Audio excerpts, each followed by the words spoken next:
I had a room in my house that just wasn't working. My wife and I tried for a year to improve it through small changes, rearranging stuff, trading out a piece of furniture, buying something new for the wall. Each change made sense, but none of them ultimately made the room any more functional. We finally decided to just empty the room and start again. We asked ourselves questions like, what do we actually want to do in this room? How do we want to feel in this room? And then we started rebuilding the room based on the answers to those questions and not simply how do we make what's in here already work better. The truth is, some of our church social profiles are like that room. They're full of posts and content, but it just isn't working. We make tweaks here and there, some of which you may have even learned from this podcast. But what you really need is to reimagine from the ground up. And that's what we're here to do on today's episode of the MyCom Church Marketing Podcast. Thank you to everybody for listening. My name is Dan Wunderlich. I'm a United Methodist pastor, and our guest today is Renee McNeil. Renee is the Senior Social Media Specialist at United Methodist Communications. Renee, thank you so much for being with us today. Thank you so much for having me. Well, let's begin by having you tell us a little bit about yourself and how you serve churches through your role. Sure. Well, my background is radio and TV turned into more of the marketing side of those mediums. And then that evolved into social media as it became more and more a part of marketing. I currently work on our local church services team as the social media specialist. And my day to day is basically helping local churches with their social media. And it encompasses a wide variety of assistance since all churches tend to be in different places due to Yeah. their staffing and skill level. So I'm working with church secretaries, pastors, marketing teams, and social media specialists when they have one. That's awesome. Well, I'll bet there are listeners out there who didn't even realize that someone like you existed and was available to them. They might take advantage of resources like this podcast or blog posts or other trainings, maybe even stuff that you, Renee, have put together. But knowing that you are a real person who can provide a measure of personalized help has got to be so valuable. So, Renee, when a church reaches out and says, our social media just isn't working, or can you take a look at our profiles and offer some feedback? What are some of the first things that you look for? What are perhaps some of the red flags or growth areas that tend to pop out frequently? Well, I always start with a phone call because I want to know what their current situation is. I want to know who is in charge of the social media. Is it the pastor who also has a full time or part time job, or is there someone dedicated to it? That's Yeah, all they're working on. Because I want to make sure that I'm tailoring any advice and assistance to what is possible for that person to maintain, yeah. and also kind of assessing their skill level in that as well. So, from there, for me, it's taking a look at what's currently happening on their social platforms. Red flags tend to stand out immediately. Things like not posting anything personal to their church Mm, and just posting like scripture graphics yeah. or not posting frequently enough. Those things stand out right away. Lack of engagement is the biggest thing that I see missing. I call it bulletin board posting when you're Mm. just posting this is what we're doing over and over and not creating any space for engagement. And without engagement, the algorithm starts to close up on you. Absolutely. And I would imagine probably an even worse problem than that is if someone actually comes back with a question about an event or something, and then it's just crickets. Like the church doesn't even Right. they actually like win the lottery and have someone ask a question about their advertisement, and then they don't come back and actually answer that question.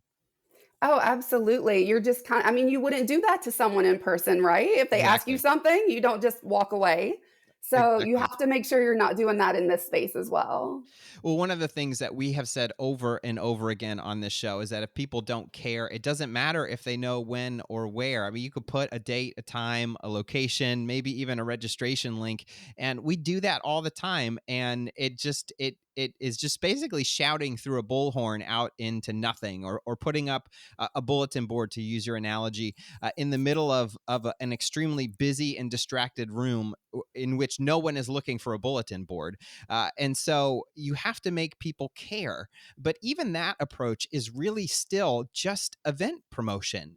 It's like an emotional bulletin board, but a bulletin board nonetheless. And so for me, I kind of liken it to tweaking the room, to jump back to that opening illustration. Why is even this kind of change, like tapping into getting people to care about events, which is significant and important, still not going to solve our social media problems by itself. What do you think is missing? I think it's definitely the humanity. Mm, Many of the churches I work with, they're just thinking of the space as that bulletin board, not as a space where they can really communicate and connect. This is a huge opportunity for community, but the church has to both facilitate and participate in that. Both social media and now as we're progressing into VR, virtual reality yeah. church, offers people who can't or won't ever come into your church building a chance to be a part of what you're doing and to communicate and ask the questions they don't feel comfortable asking in person. I know there's this big stress right now, if you will be, of how to get people back in the building. Yeah. But I think you have to realize there's always going to be a handful of people who aren't comfortable doing that for whatever reason. And we shouldn't exclude them just because of that. So this space can offer them the same community. It's a great space to minister to people, even if they're not sitting in your physical space, they're sitting in this space with you. Well, I think about how I interact with social media, and I spend probably more time than I should on Twitter. And I don't expect to necessarily interact with bigger brands or celebrities or athletes that I'm following. But the time that it happens, the time that you actually tweet at someone, and, you're not going to necessarily get a reply back from a super big celebrity, but someone you look up to, someone you respect, someone that you wanted to send a message to, and you're just hoping they read it. When they actually engage with it, it makes your day. And so the thought of a church interacting, or the lack of interaction, right? That a church basically uses social media as if there's some big celebrity that just wants to pop in to tell you where to show up, or what to buy, or here's what we think, and then no interaction back. You would think that we would skew the other direction, that the church would want to be one of the most active, engagement wise, just to set themselves apart. Because I would imagine when people reach out to the church, they're not imagining a celebrity. Certainly they're not thinking of the local pastor as a celebrity. They're thinking of them as a real person who they're wanting to interact with. Do you think this is a better way maybe of thinking about social media? Yeah, I think, there is that expectation. I may go on right now and tweet to a celebrity or message a celebrity on Instagram or something. I don't expect a response. Right. But if I'm messaging my church, I expect a response. I expect an answer if it's a question, just some sort of acknowledgement. I think just because it's that familiarity, you kind of expect that when you ask your pastor something, they're actually going to respond. Absolutely. Yeah. Well, and two, with the fact that the church just isn't, it doesn't hold the same place in culture that it used to. When someone actually does take the initiative, or even in some cases works up the courage, to reach out to a church, to Right. interact with a church. It's different if there are people coming on to pick fights and things, but that's not really what we're here to talk about. But if someone is genuinely engaging with your church, and they seem open and wanting, to learn, or have a question, or want to know our perspective, like this should be this should be like, it's not necessarily drop everything you're doing and respond to it, but it's certainly an opportunity, like you said, to actually do ministry and not just promote ministry. Right. Which leads me into my next thought, and that is, a staple of church social media profiles beyond event promotion is posting some or all of our Sunday morning service, whether it's live streaming the service and/or posting the sermon or sermon clips. And we've had discussions on this show in the past about the pros and cons of doing all of this. And while it can certainly be impactful to watch a service, to listen to a great sermon, they aren't inherently designed to produce engagement either. Like, I'm a weekly preacher, and I use a lot of questions, but they're rhetorical questions often.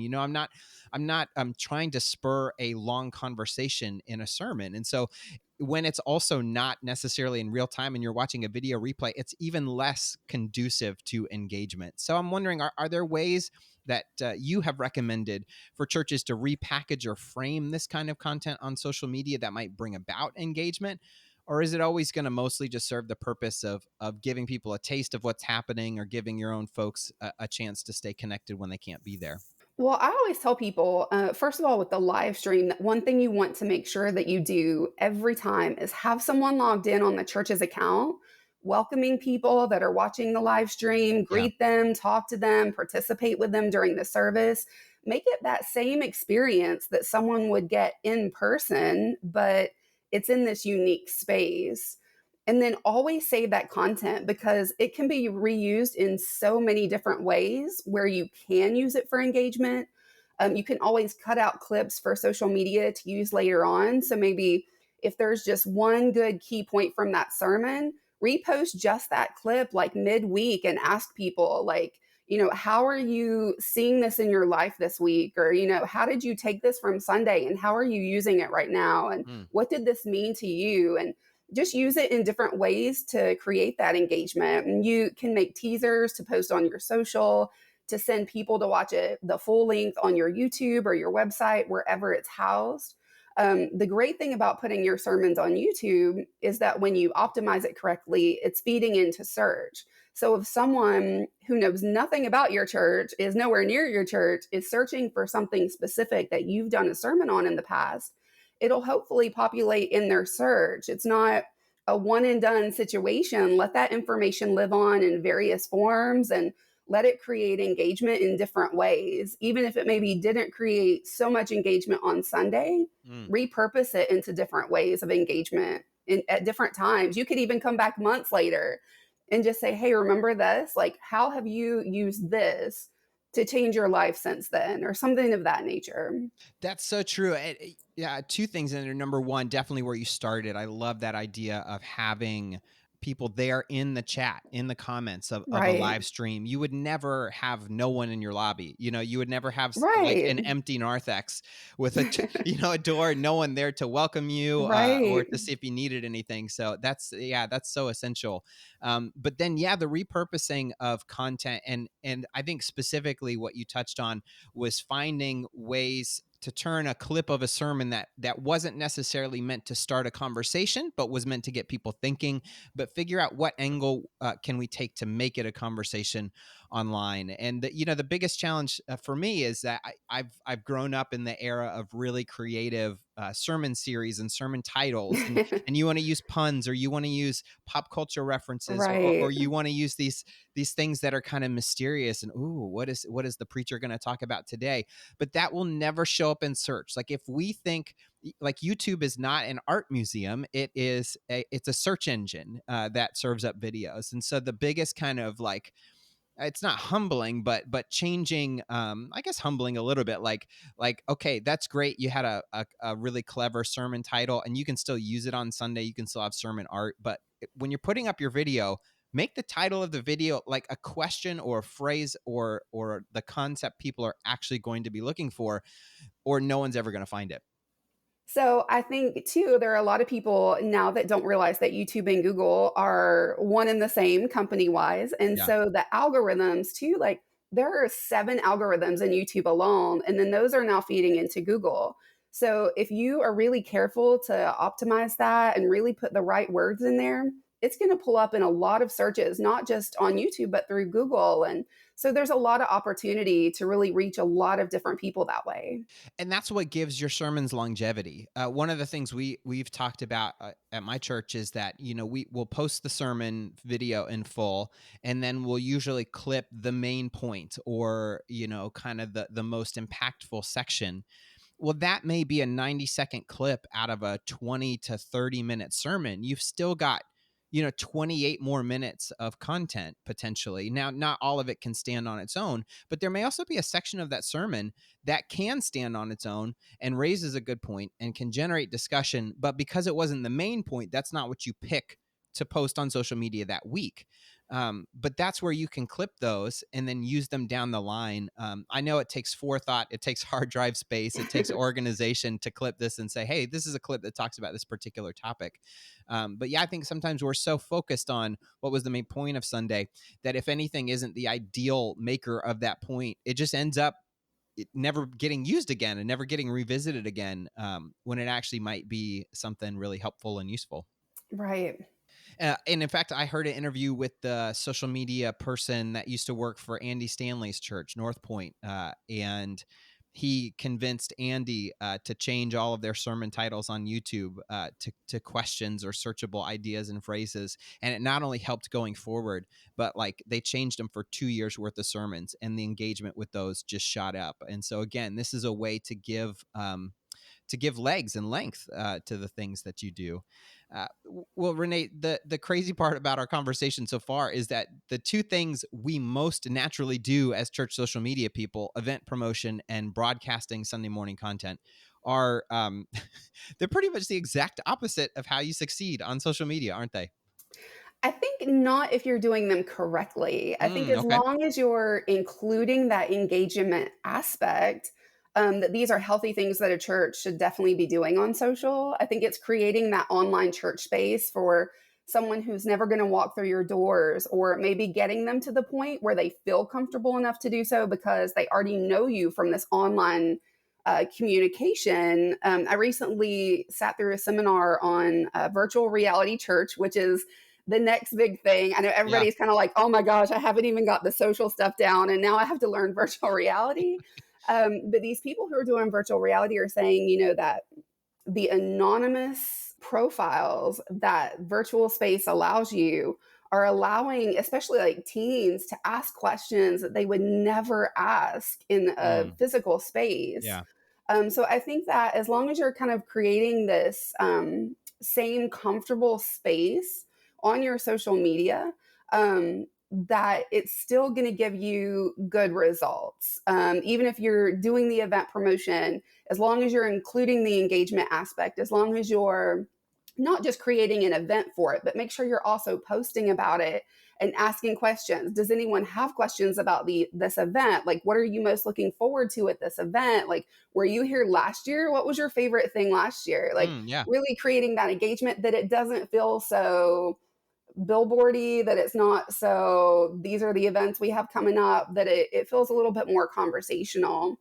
And the same thing with the online streaming.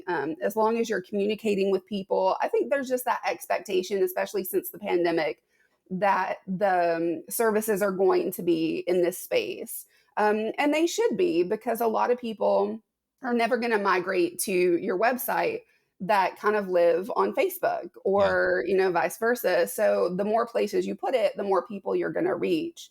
So I think as long as you're doing those things correctly and really bringing in that engagement aspect, it's okay. Well, and you're touching on this already, so I'll take us there. So if we take that metaphor of emptying the room that isn't necessarily working and stopping trying to just tweak everything, and we build from the ground up by asking, what do we actually want to achieve through our social media profile? Because so much, I know for me, so much of what I'm doing is either just trying to find a better way of doing what we're already doing, or trying to copy some big church out there, which is gonna, they've got totally different resources, a different target community that they're interacting with.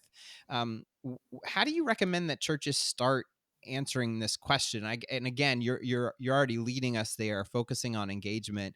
But if the Facebook page isn't a bulletin board or a digital seat in the sanctuary, or isn't solely that, what's another metaphor you have in mind for what our page could be?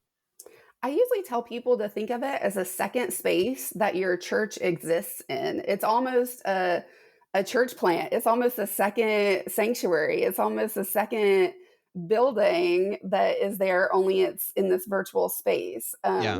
I think that and I get that the first thing in the first comment I usually always get back from that is, Renee, I do not have time to put Yeah. into a second space. Yeah. But there are ways to get around that, but you really kind of have to think of it as this second space. It's a place Yeah. where your sermons can exist. It's a place where you're communicating. I see a lot of churches that add a group along with their page, which is where, they're communicating with volunteers and staff, or they're hosting their online Bible study. And it's all kind of existing in this space as it would in person. Now, it's never going to be a substitute for that. I'm not telling you like, oh, just keep people in this space, Yeah. because I know that the big concern is to get people into the building. But like I said, you have those people who, for whatever reason, aren't going to come to your physical space, but they feel comfortable in this space. So it's just that really great place to minister to, just this whole other kind of group of people. And I think that you'll see people who may not have been interested in your church before that are going to show interest. And, I've had a lot of people tell me that they've had people in that space that just told them, I don't feel comfortable coming in person, but they always interacted with the live streams and different things they were doing. And eventually that person felt comfortable enough to come to the building. So I think it's a really great place just to kind of create that second church space and just know that it's for a different group of people. Absolutely. One of the things that I see churches doing a lot is very inward posting, like they're just posting for their congregation. Mm-hmm. Like these are the things that you would already know. And so if you come in as an outsider, it's almost like an inside joke that you're not privy to, and you Right. just Yeah. kind of really don't get some of the things that are being said. So you really kind of have to make it more outward facing and think of it more as, not only is it going to update your congregation on what you're doing and give them a way to communicate, but also, if you think more outwardly, you're kind of thinking about that person who just moved into your community. They're looking for a church home. They've gone online and they're searching, and your Facebook comes up. You want to make sure that your verbiage is very much in tune with what would a new person feel comfortable with and want to see and want to know. I tell people to always include like greetings and kind of meet the pastor type things, even though your congregation knows who the pastor is, but just making sure that you're thinking about that new person. It may be their very first time to your page, and making sure that the things that are there are what they would be looking for. They want to know who you are, what your church is about, what you're doing. Is there a place for them? Do they look like your congregation? Are they going to fit in there? And they may feel more comfortable just staying in that online space for a while before they come to your physical building. So just kind of thinking of it as that whole second church. I think that's so helpful because as I'm listening to you talk, gears are clicking into place, and it's like we all say with our words, oh yeah, Facebook or social media is a great way to reach new people, and yet like who we normally have in mind, I'll speak for myself, who I normally have in mind when I'm creating content for my Facebook page is my church members or people Yeah. that are exactly like them and have the same level of comfort with the church, and they just need to find us, and as long as they know we exist, then they would want to be here because they're just like everybody else that's already here. Or the common complaint I think a lot of pastors or church folks might raise about things like live streaming and reposting sermons and content is, well, if they can get it through Facebook, then they're not going to show up. So we need to make the online experience limiting so it really plays up the in-person experience. But that's completely forgetting and just refusing to acknowledge or serve the people out there who for many reasons are not comfortable coming to church. And it's not just that they're lazy or they're out of the habit or opposed to the church. There are plenty of reasons why someone might be nervous about coming to church, and these are easy ways to reach those people, but we have to think about them when we're creating these spaces. Yeah, for sure. I mean, you have to think too, you have so many people that have physical disabilities that Yeah. don't allow that. I've seen churches take really great advantage of that too. If they have people with physical disabilities who aren't able to come in person, but they really want to be a part of things, to find volunteer opportunities for them in that online space, to say, hey, like, I love that you're a part of this. I love that you want to volunteer. Hey, we have this Facebook page and we need somebody to go in and do this. Would you like to help us with that? Mm, Like maybe that's the communication on Sundays during the live stream. But just kind of remembering that it's not that they don't want to be there, it's that they maybe physically can't, or maybe they're older and it's just not possible, or maybe they don't have a car. They just can't physically get there. yeah. And then two, it's summer. And this is like what the summer that everybody's going to go on vacation because Yep. they haven't been able to in a while. Yeah. So think of it that way too. You have a lot of your congregation that's going to be going away, and maybe like this is a place where they can maintain that connection. So you want to make sure you're maintaining that for them as well. Well, let's think too outside of just repurposing our Sundays for engagement. I know one of the things that you like to help churches with is discovering what to do Monday through Friday. or Monday through Saturday, the other 6 days of the week. And we'll say too, also content wise, the other 6 days of the week. Cause you can easily fill, your whole week with Monday. We just repost the whole sermon. Tuesday, we post a clip. Wednesday, we share a YouTube video of a song we sang. Thursday, we're got a preview for the coming Sunday. You can fill it up with Sunday related stuff. But what are some of the things you encourage churches and ministries to experiment with outside of Sunday content? Yeah, so we pretty much tell them to basically like keep that communication going. Midweek stuff is still really big. A lot of people move their midweek services or midweek Bible studies and things of that nature online during the pandemic. And I Yeah. think that it's important that we still keep that space there because a lot of people may have joined in on that. And now that you're back in the building and you can do that in person, they may be in another state and they just stumbled on your church during the pandemic. They started going to one of your online things. Make sure you still keep those things available during the midweek. Mm. But during the week, it's a great time to ask people like what they're doing, what their life looks like. Summer is a great time to get user generated content, to ask Yeah. them like, show us where you're worshiping online this week, show us where you're vacationing. It's a really great time to ask people and to do a lot of like outreach opportunities and things of that nature, to find out what are people interested in, like what do they have a heart for, like get them to talk about what's important to them. A great way to ask questions, and I think that a lot of people get confused and they think it has to be this real like adjustment, but you can really take a lot of the things you're already doing and just kind of flip those into something different. I see a lot of churches do like worship song Wednesday and they just post the worship song and they walk away. Yeah. But maybe post it and have people tell you what their favorite worship song is. So Yeah. make sure you're asking the question. So you can still post like, this is what we have coming up, this is what we're doing, but make sure that you're also kind of adding questions in for those. And I always tell people, if you haven't been doing a lot of engagement, don't expect a lot of response right away because people just aren't used to doing those kinds of things. Right. A lot of people rely on like the graphics with the scripture on Yeah. them, and those are fine as long as you're kind of using them as filler. And if you're using them, ask people like, what does this verse mean to you? Like, what's your favorite verse? Make sure it's not just very kind of stagnant graphics here and there, but that you're also including conversation with them. And most importantly, that you're going back and responding to people. You're asking for questions. So make sure you're acknowledging their answers. And so I know that this can be really time consuming, especially during the week for pastors or whoever's doing the social media. So I always tell them take advantage of scheduling and Yes. then set timers on your phone throughout the week. Like this is when you need to go in and check engagement. Go in and see like has anyone responded? Make sure you're responding to them or interacting with them. Because it can be a lot. I get that it's a lot. That's why some churches that can afford it have people who all they're doing is the social media. But there are definitely ways if you're a small staff or just a pastor to do that. And I think you'll find too that the more you're asking questions and getting responses, it's more engaging for you. Like you want to see like how people are answering and if people are responding to you. So you kind of find yourself getting a little bit more involved.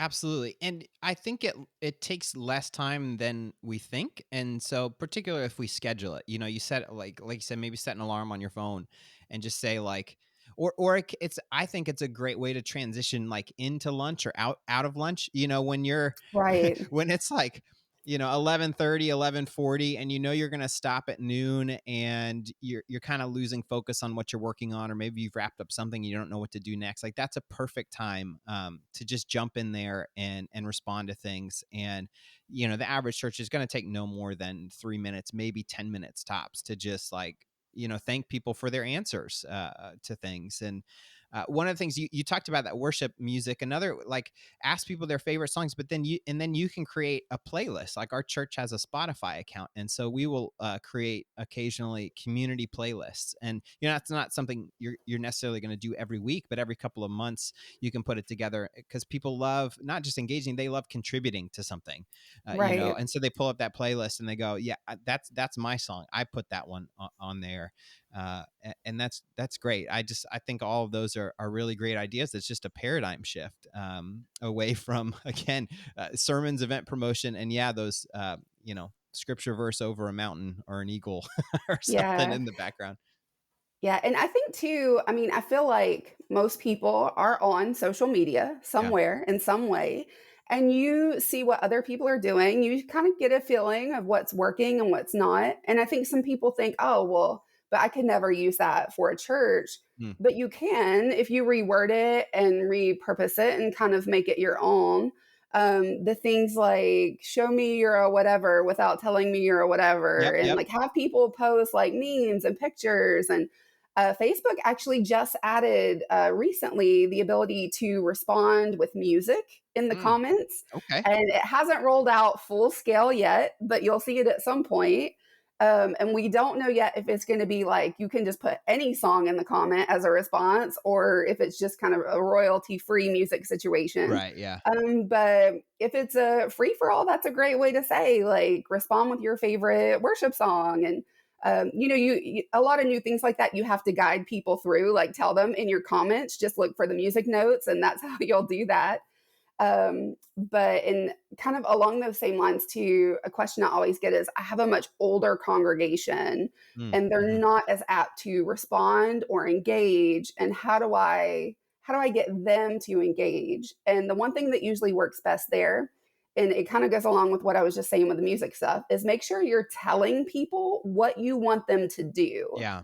Don't just say like, oh, here's a song, blah, blah, blah, blah, and kind of expect people to know how and what you want from them. Make sure you're very clear in telling people what it is you want them to do. And if it's something new, like the song thing, how to do that. Yes. Yeah. Because when people see that, your brain just kind of automatically realizes like, oh, you want me to participate. And Yeah. we are more apt to participate if we are told to participate. So make sure Absolutely. that you're telling people what it is you want them to do. Yeah, one of the number one tips I've read for channel growth on YouTube is to just literally ask people to subscribe and sign up for notifications in every video. And when you're the video presenter, it sounds really self-centered. It sounds really like self-promotional. But just think about the number of videos you've watched on YouTube where the host does that, and either A, it prompted you to actually subscribe, or B, it didn't come off, sketchy to you. That's just how it works. And yeah, it's prompting people. I think that's so good. And another thing you sort of alluded to is that the algorithms on these platforms have momentum, and so if you have been posting things that don't generate engagement for a while, then your first question or two are probably not going to generate a ton of engagement to begin with because it's not getting in front of people. But if you start slow and you get people to respond, it's going to pick up momentum. I always think about, there's those people you've got a couple hundred Facebook friends, maybe 1,000 Facebook friends, who knows, depending on the generation you grew up in. And then suddenly someone shows up on your feed that you haven't seen in your feed for years, but maybe their pet died or they got married, they had some massive life moment, and so then you respond to it, you click like, or you say, I'm praying for you. And then suddenly they're in your feed all the time because you engage with them. Right. And so just breaking that ice and creating a platform for someone to actually respond to you is going to put you in their feed again, when you may have been gone for a while. Right. And on the same note, too, the most successful churches that I see on social media is because usually it's the pastor who's doing the social, but Yeah. they're making sure to tell people, like at the end of service, too, like, hey, make sure you join us on Facebook Wednesday. We're going to do this. Or make sure, you go on our Instagram because we Yeah. just posted this and you don't want to miss it.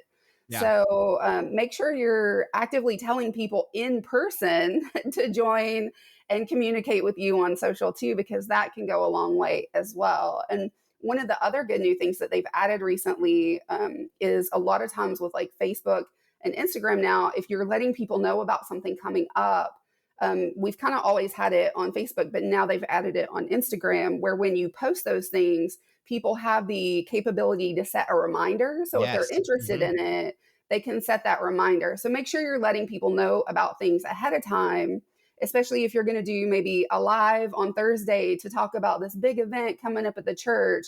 Don't just pop up on Thursday and talk about it. Make sure you let people know a little bit earlier in the week, like, hey, we're going to be doing this. Make sure you know, set that time aside to join us here like you would in person. Make sure you let people know and give them that heads up. People who have families, they're really busy, they're not going to remember to come back. But, make sure you remind them and give them the capability to set a reminder because they're more likely to come back. Absolutely. And you can see that Facebook a couple months ago basically merged scheduled live videos with events. They are all now permanently events. And when that first started, we used to always click the no, revert to old, because that's what we were comfortable with and we knew where all the settings were. But Facebook knew what they were doing. There's some tools tied into events that are helpful in getting people to come back. And I guess the last thing I would mention, using this metaphor of seeing your Facebook page, like your church building, and particularly maybe even the lobby or the narthex or the foyer or whatever you call it in your space, is there's maybe a hesitation, especially if you're maybe a pastor. Like, should I be posting silly things or non-spiritual things on my Facebook page? And I was just like, if you're thinking of your Facebook page as your building, think about the conversations you have in the foyer or in the narthex. Like, you are talking to people out there about restaurants you ate at that week, and you're talking to people about what you're watching on TV, and you're asking people what their vacation plans are. If all of this stuff is cool to make as small talk in a lobby or a narthex or a foyer, then it deserves, or at least can be, a use of space online too. Do you agree with that? Oh, absolutely. I think, we mentioned before, like one of the big things missing is the humanity in some of these Right. pages. So I think definitely doing things like that. I think that if you even look at businesses on Facebook, you'll find that the ones that do better and are more successful are the ones who are talking to people like normal people talk to people, not like a business communicating with people. So really kind of bringing in that humanity. And then something else that kind of that I thought about when you said that was you were talking about like eating at restaurants, stuff like that. Yeah. Make sure too that your page just isn't about you. Make sure you're linking to things in the community, whether you're a part of them or not, but like really letting people know. It's kind of like just being a team player on Yeah. social media. Is Absolutely. if you're doing something with another church, make sure that you include their stuff in your stuff and vice versa. And that there's really kind of this community feel to it that you let people know, like, about events, like especially family stuff that they can go to and attend. And things that are important in your community. If there are, especially like during the pandemic, it was important to, maybe include like community updates of what policies and procedures were and things like that. But even going forward to just kind of making sure that you're tying in things that are going on around you. So it's not always about you. And that Right. can kind of help too with breaking up that like, oh my gosh, I have 5 more days to post and I have nothing to say here. So maybe on one of those days you share something that's going on in your community. And I Absolutely. think you'll see too, when you start doing that, you'll see those people start to engage with you as well. It's kind of this cycle of engagement that if you're promoting somebody else's something, they're going to start promoting your stuff too. So really kind of creating that cycle of engagement in your local community, maybe other groups that you've tied in with in the past, other people that you've done outreach in the past, and maybe they've just had something really awesome happen. Even if you're not involved in that, make sure you post that and congratulate people and share what they're doing too. Absolutely. I mean, we all say that we love and serve our community, or that we want to love and serve our community. What better way to actually show it than using your sphere of influence online?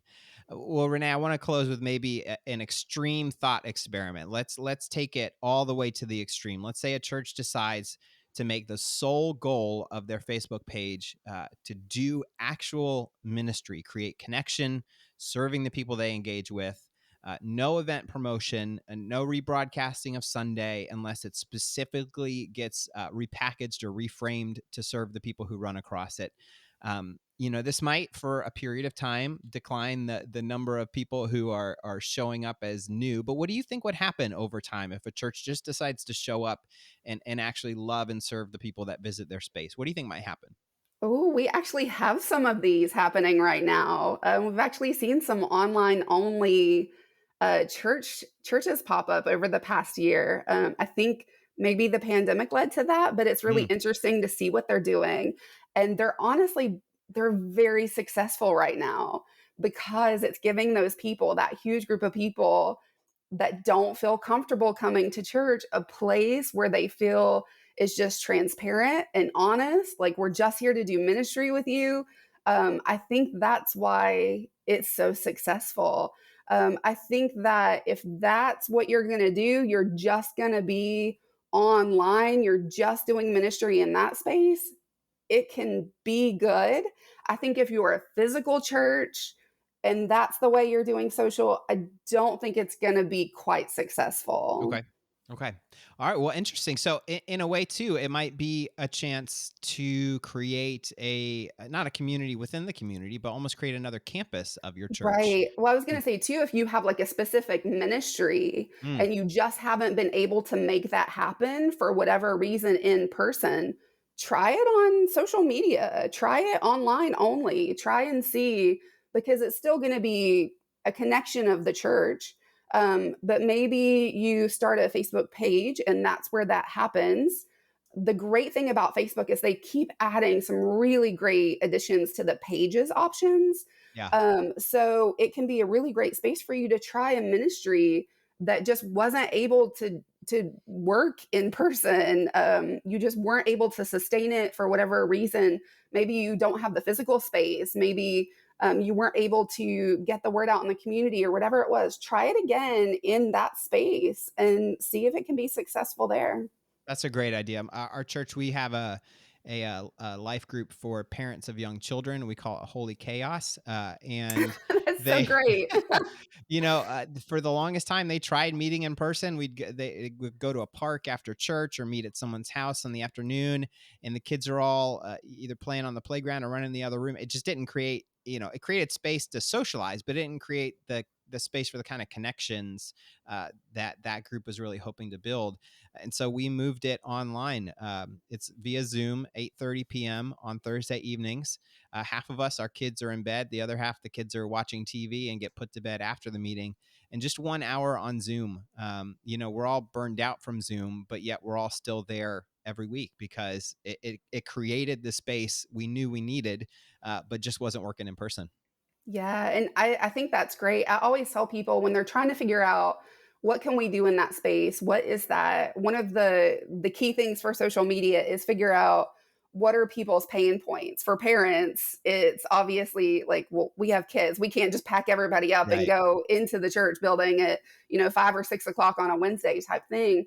But find what it is. What are people struggling with? How can you meet them there? What is the thing that people need, and put that in a space and a time that they can be a part of it. Absolutely. Well, I like to close each episode by asking our guests to offer words of encouragement. So hold in your mind, Renee, all those pastors or church staff or church volunteers, they're calling you up. They know this is important. They know that it is an incredible opportunity for ministry, but they either just feel lost or they feel like what they're trying isn't working. What words of encouragement do you have for folks who are doing our jobs? Yeah, so I would definitely say, first of all, know that you're not alone because, like you said, it's every church that calls me, it's just something that they're struggling with. Yeah. And it's things that brands and companies are struggling with. It's a hard space to figure out. And my main advice is just keep doing it. Eventually, something's going to work, something's going to stick. Don't give up and walk away because I've seen a lot of people, they'll call me for help and I'll go to their page and I'm like, "Oh, you haven't posted in like a year and a half." And they're like, "Oh yeah, it just wasn't going good, so we just stopped. And Yeah. now we know we need to do it." And by that time, the algorithm is completely closed up. Yeah. The only thing that's going to help you is some ads and stuff at that point, but just don't quit. Keep trying things. Social media is very much a space of throwing spaghetti against the wall and seeing if it's going to stick. You never know if something's going to work or not. And to be honest, what works at one church may not work at the next. It all has to do with your type of church and the city that you're in, the people that are in your community, the people that are following your page. So it's very much a lock that everybody has a different combination to. So Mm. just keep trying different things. If one thing's not working, just try something different. And if you're just not sure, you can always call and ask me. I'm always here to help. But it's very much a just keep going situation, because when you stop, you're not communicating, Yeah. you're telling new people to the page, oh, they must not be there anymore because they haven't posted in a year. This church must have closed. So Yeah. Yeah. make sure that you keep going, that you are posting something, even if you're just not sure of what to do. Just try different things. There are a lot of free resources online for social now, which is great. And so I always send out lists of those things, how people can find free content, free services. A lot of the online schedulers and things of that nature now offer either free for nonprofit or discount for nonprofit. Right. So if you feel like you're just completely underwater, just keep treading. You'll get there eventually. And the thing that I always find that really really helps is to mix things up. If you've just been doing things one way, try them a different way. If you've just been posting videos and nobody's responding, well, have you posted photos? Have you posted links? Have you done any of these other things? We kind of get stuck in our ways and we tend to just keep doing what's comfortable, but Yeah. make sure you're doing different things. And when all else fails, look at other churches, see what other people are doing. Like you said, we're all kind of looking around to see like, oh, there's like successful. What are they doing? I'm just going to copy that. Yeah. And while you don't want to copy all their content, it's definitely okay to see, oh, okay, well, they did a reel about that. Well, my youth group does that. Let me do that. And so, just really taking ideas from different people. That's awesome. Well, if any of our listeners wanted to reach out and say hi or have a question or even ask you to take a look at their profiles and give some feedback, what's the best way for them to do that? Yeah, so we're at resourceumc.org/LCS for local church services. So it's resourceumc.org/LCS. And we also offer help for websites if your church needs help with a website, or logos if your church doesn't have a logo. So we have a variety of different things, but definitely help with social. And I do everything from very basic, like helping you get started, or if you're stuck, helping you get past something, to actually helping you with ad placement and YouTube optimization, a lot of different things. So a That's wide awesome. variety. Yeah, absolutely. Please, listeners, take advantage of these folks. Your apportionment dollars, your donation dollars, the support of people who care about the ministry of the church makes this available to us, and so definitely take advantage of it. That's why we have so many of these amazing folks on our podcast. Well, Renee, thank you so much for your time today. We really appreciate it. Yeah, thanks for having me. Well, now, listeners, we want to hear from you. What has inspired engagement on your social profiles? Or perhaps another question is, what kind of things grab your attention? What do you engage with when you go online? And how might you be able to adapt that for your churches? You can email answers to those questions to podcast@umcom.org, and we just might share your thoughts or a story on a future episode. And of course, you can always use that email, podcast@umcom.org, to send us any feedback or topic suggestions you have for the show. We love hearing from you. And of course, the easiest way to support the show and help other church communicators like yourself find it is by sharing this episode with your friends and colleagues, and by leaving a review on Apple Podcasts, Google Podcasts, Spotify, or wherever you're listening to us right now. And did you know that United Methodist Communications has celebrated over 80 years of ministry? Your support ensures that the latest denominational news, dynamic stories, and informative articles will continue to connect our global community. You can make a tax-deductible donation today at resourceumc.org/giveumcom. Thanks again for listening to the MyCom Church Marketing Podcast.